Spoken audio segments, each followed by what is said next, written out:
இம்முறை வரவு செலவு திட்டம் மற்றும் வைத்தியர்களின் சம்பளம், கொடுப்பனவுகளோடு தொடர்புடைய முன்மொழிவுகள் குறித்து இதன்போது கலந்துரையாடப்பட்டுள்ளது. தமது தொழிலை முன்னெடுக்கும் போது வைத்தியர்கள் எதிர்நோக்கும் பிரச்சினைகள் குறித்தும் இதன்போது கவனம் செலுத்தப்பட்டுள்ளதாக ஜனாதிபதி ஊடகப் பிரிவு தெரிவித்துள்ளது.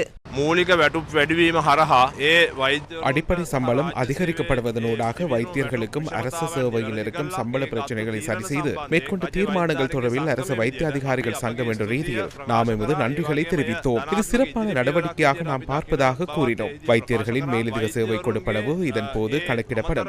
81 பிரிவு 121 வரை குறைப்பும், அதேபோன்று ஒரு நாளுக்கான விடுமுறை கொடுப்பனவான 21 பிரிவை 31 பிரிவு வரை குறைப்பதற்கான விடயம் தொடர்பில் நாம் கலந்துரையாடினோம். இங்கு பிரச்சினை ஏற்பட்டதை ஜனாதிபதி ஏற்றுக்கொண்டார். இதனூடாக ஜனாதிபதி எதிர்காலத்தில் இது தொடர்பில் உடனடி கலந்துரையாடலில் ஈடுபட்டு எமக்கு அறிய தருவதாக உறுதியளித்தார்.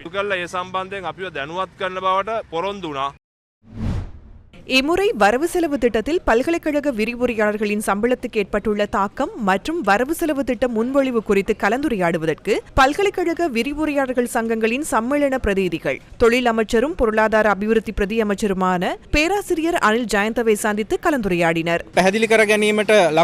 பல விடயங்கள் தெளிவுபடுத்தப்பட்டன. முதலாவது விடயமாக விசேடமாக பல்கலைக்கழக விரிவுரையாளர்களின் சம்பளம் ஏப்ரல் மாதத்திலிருந்து தற்போதுள்ள சம்பளத்தை விட 15,000 ரூபாவிலிருந்து 30,000 ரூபாய் வரையான சம்பள அதிகரிப்பு அனைத்து விரிவுரையாளர்களுக்கும் சில மட்டங்களில் வழங்கப்படவுள்ளதாக அவர் தெளிவுபடுத்தினார். அத்துடன் தற்போது கொடுப்பனவு 2027 ஆண்டு கிடைக்கப்பெறவுள்ள அடிப்படை சம்பளத்தின் அடிப்படையில் மேற்கொள்ளப்படும் எனவும் கூறப்பட்டது. கொடுப்பனவு தொடர்பில் குறிப்பிடத்தக்க அளவு குறைக்கப்பட்டிருந்தாலும் ஏனைய பெறுமதியில் குறைவடையவில்லை எனவும் ஏனைய கொடுப்பனவுகள் குறிப்பாக ஓய்வூதியம், கிராட்டிவிட்டி, EPF ஆகியவற்றில் எவ்வித பாதிப்பும் ஏற்படவில்லை என அவர் தெளிவுபடுத்தினார். யாழ்ப்பாணம் போதனா வைத்தியசாலையின் தாதி உத்தியோகத்தர்கள் வைத்தியசாலைக்கு முன்பாக இன்று மதியம் கவனஈர்ப்பில் ஈடுபட்டனர். பிற்பகல் 12 மணி தொடக்கம் 1 மணி வரை கவனஈர்ப்பு போராட்டம் முன்னெடுக்கப்பட்டது.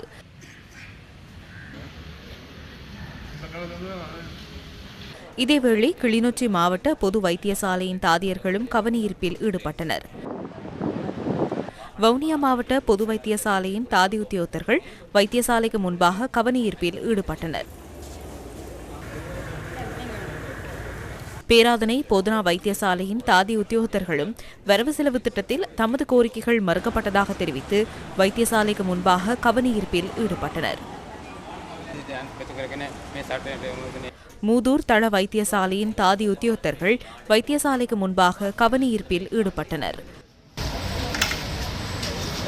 மட்டக்களப்பு போதனா வைத்தியசாலையின் தாதி உத்தியோகத்தர்களும் கவனஈர்ப்பில் இன்று ஈடுபட்டனர்.